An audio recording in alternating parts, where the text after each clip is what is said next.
Hey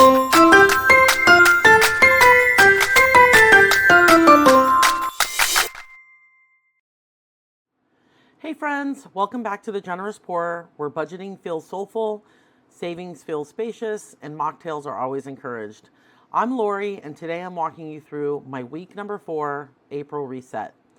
We'll be unstuffing my credit card tracker, moving unspent cash from my wallet into overflow, and pulling week number 4 from overflow into my wallet for this week's spending.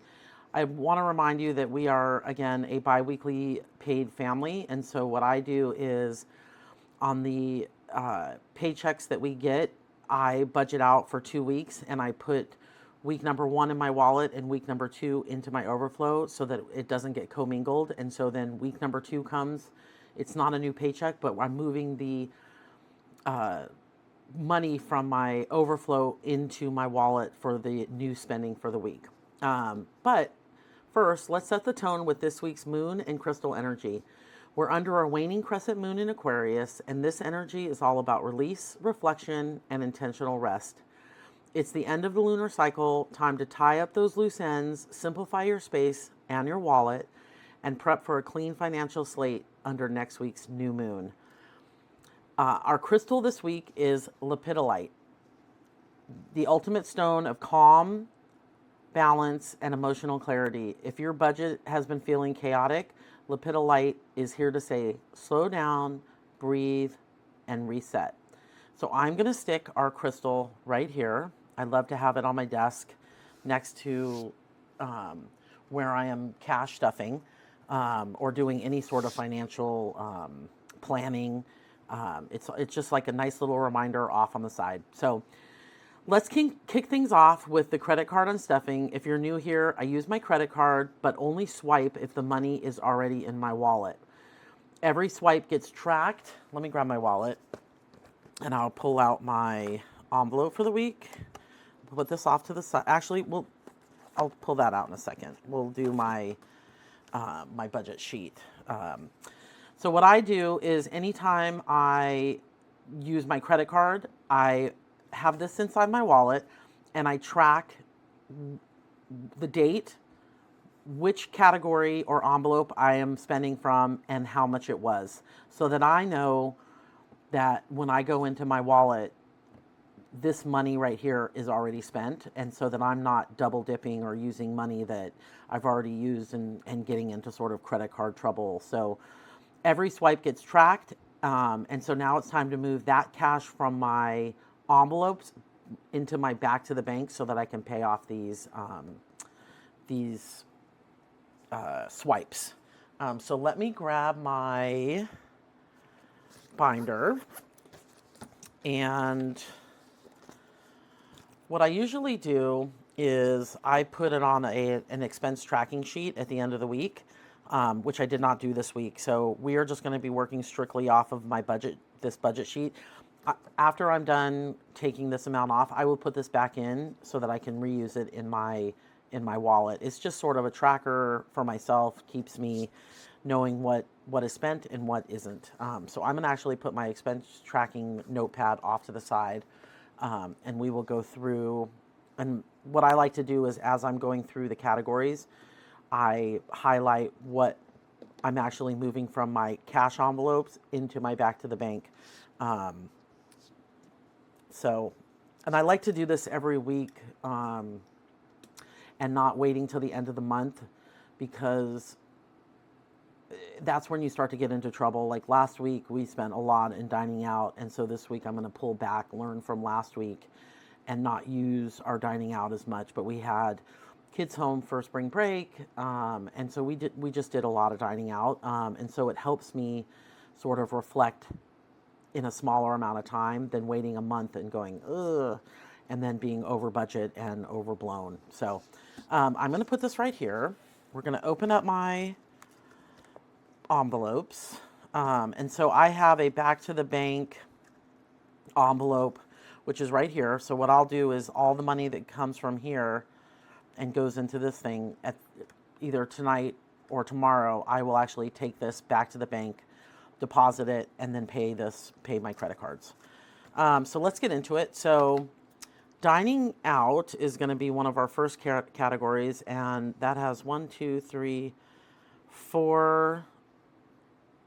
So hopefully you can see this. So it's going to be 28 plus 75 plus 50 plus 13.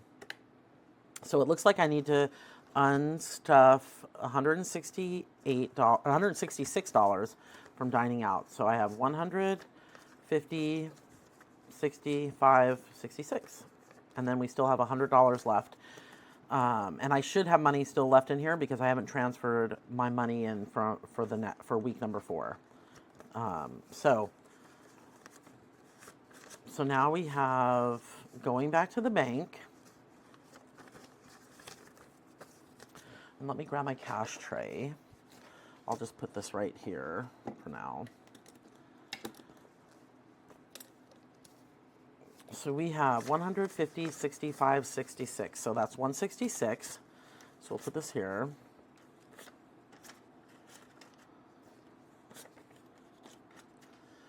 So that is going to be all my dining out. So this just helps me know that I've accounted for it, I've moved it, and everything is where it should be. And again, I like to do this every week because I like to look into my wallet the next week and know that there isn't something from the beginning of the month that I haven't moved out of here and have to do all this mental math. It's just clean and easy. Okay, so now we have groceries, 256 and 50. So we need to pull out 306 from grocery. So we have 1, 2, 3, 5, 6. So I'll put this back in grocery. And now I'm moving out 100, 200, 300, 5, and 6. So that's correct. So 306 back to the bank. So groceries and groceries. It doesn't take that much more time to do this, and it just is just so nice when you go into your envelopes knowing that you've moved everything, and everything that you have now in your envelope is money that you can spend and that is budgeted. So it's nice. Now my last category is Easter, and that's when I went and got Easter baskets and different things like that filled for my kids. So I'm going to go into my holidays and celebrations binder. I'm going to move this off to the side. And this is what's great about your sinking funds is I prepared for Easter by stuffing it every week. And when I went to go use it, the money should be here. So I'm going to be pulling out 200. It's 150, 70, 80, 90, and exactly 200. So I'll put that right here. This is an easy cash on stuffing this week, only because we did a lot of dining out, and we also, my kids were home, so we didn't really have a lot to do. Let's see if my Easter tracker, I don't think I was, yes, I was actually. So let's take out, so in each envelope I keep a tracker. So it had $200 left over. So today I am pulling out 200. And so that is 0. So now I have to keep refilling this category for next year. So it is at a 0. And this envelope served its purpose. And so this was a success. And this is how the cash envelope system works. This is proof. So I will put this back over here. And now we've moved that money. And let's count up to make sure. Sometimes you could be missing $1. So I should have $672 going back to the bank. So we have 1, 2, 3, 4, 5, 6, 20, 30, 40, 50, 60, 71, and 72. So 672.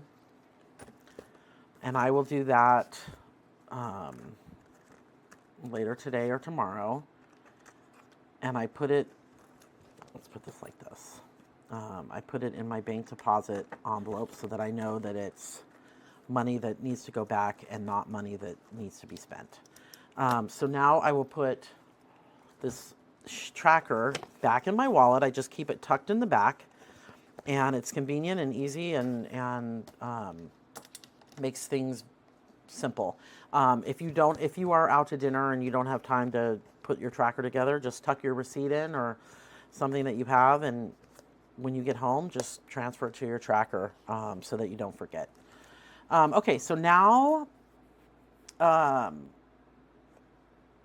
we'll move to my wallet unstuffing. So what I'm going to do is I'm going to take my wallet, which has barely any money left from last week. Again, my kids were home, so we spent almost everything that was budgeted. But we're going to unstuff my wallet from week number 3, and any money that didn't get spent last week goes straight into my overflow or savings challenges. I'm going to put this back off to the side. And helps my sinking funds and next month's plan. But this step helps me see my progress. So what I do is I take my weekly wallet tracker and I write down everything that, all the categories that are in my wallet, every envelope that's in my wallet. And this helps me every week, this wallet tracker, when I go to reload it, it helps me see what I overspent or what I underspent. And so I can make budget tweaks, giving, let's see, business and buffer. So this was $375. This was $50. Dining out last week got $100. Lori got $100. Date night $75. Pearl got $20. Giving. No, I'm sorry. Pearl got $25. Giving got $20. Business got $50, and buffer got $50. So I can already see, because what I do is as my envelopes start depleting and I don't have any more money left, I move those wallets into my overflow binder so that I'm not carrying around empty envelopes. There's no money in them, so I don't have any money to spend out of them. So it's just easy for me to do it that way. So it looks like the only envelope this week. So it looks like groceries I spent $375, household I spent, dining out I spent $100. Lori, it looks like this is the only envelope I have left with any cash in it. So 50, 60, 70, 80. 50, 70, 80. So I still have $80 remaining. So that means I only spent 20. 75 I spent in date night, 25 for Pearl, 20 for giving, 50 for business, and 50 for buffer. And all of these are zero. I'm actually surprised that mine is that, but I must have pulled from different categories. So now Lori is going to go back into the Lori envelope. And so now there's 150, 70, 80 left in my overflow.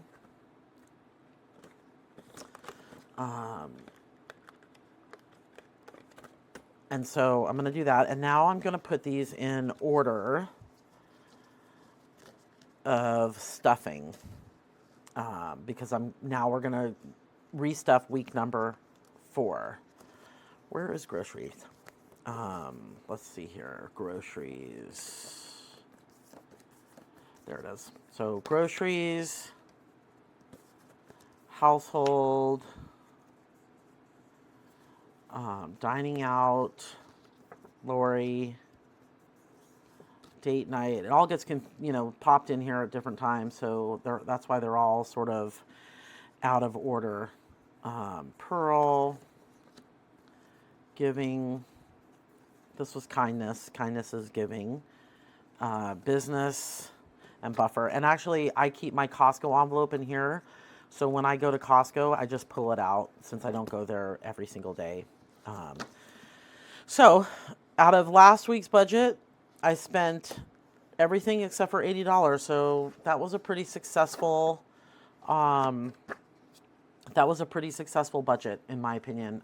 You kind of want to hit pretty close to the mark. If not, adjust up or down according to how you spent that month or that week. So I'm going to put this off to the side. And if you look at my April number 3 cash stuffing, this is the budget that I'm going to be working off of. I do week number 3, I do sinking funds and savings challenges, but on the second weeks of my pay, I only stuff my cash envelope. So I will be working off of this, and this is going to be off to the side. So groceries is going to get $3.75, 50, 75. So overflow now has 50, 100, 20, 30, 45, 145 that we'll put back into grocery. And now my wallet for this week has 1, 2, 3, 50, 75.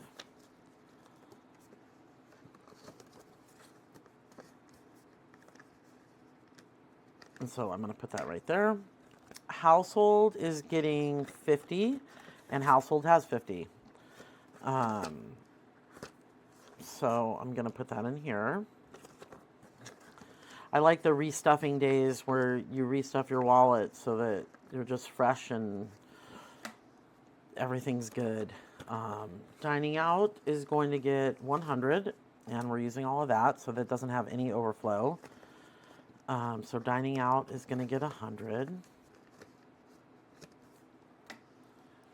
Lori is also going to get 100, and we put some overflow from last week, so now it has 50, 70, 80, which was the 80 that I didn't spend last week. So I will put this 100 in here.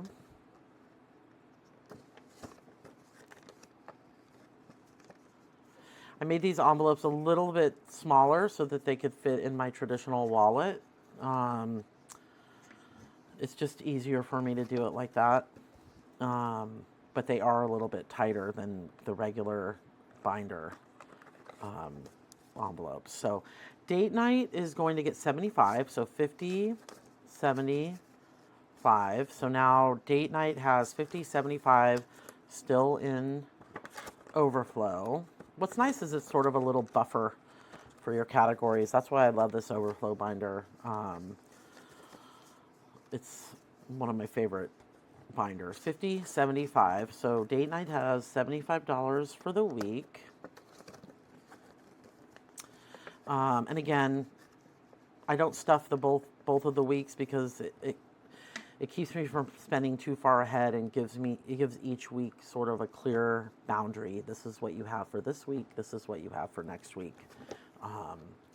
Pearl is going to get her normal 25.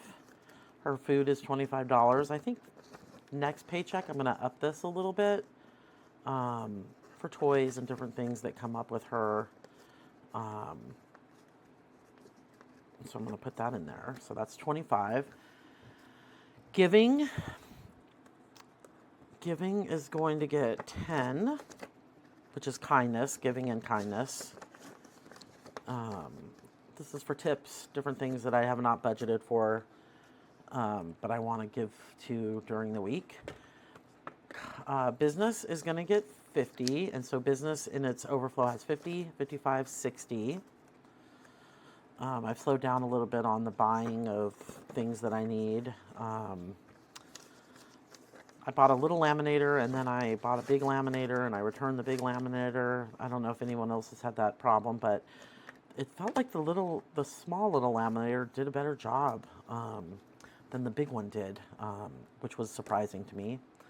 And buffer is going to get 50, and it has a 50 left over and overflow. And then this is my bank deposit, which is going back to the bank. So 50 goes into my buffer. And then I will put everything in my wallet. So I, again, use a traditional wallet. The binders is really hard for me to put in there. So I keep it right in the back. The binders they're a little bit smaller, so it works out. And then this goes into my purse, and I'm ready for the last week of April. And just a reminder that cash stuffing isn't just budgeting, it's practice. It's nervous system regulation, a rhythm of checking in with yourself. It also reminds me every week I have a plan, I have a system, and I have control. So even if I wanted to do this every 2 weeks, every time we got paid, I like the ritual of it. I like the ritual of understanding where things are and what I have and how much I have to spend, and it helps me stay close to the shore, especially when spending can get so out of control. But anyway, if this helped you, hit like, subscribe, and leave a little cash emoji at the end if you're resetting with me this week. What's one small win in your wallet right now? Let me know in the comments. And check the description. Check the description down below. There's helpful tips and hints and different things like that. And we're going to be coming up with I'm doing a video in a couple days about how to start your cash stuffing journey. But thanks for being here. This is The Generous Pourer, where we budget boldly, reset weekly, and sip joyfully.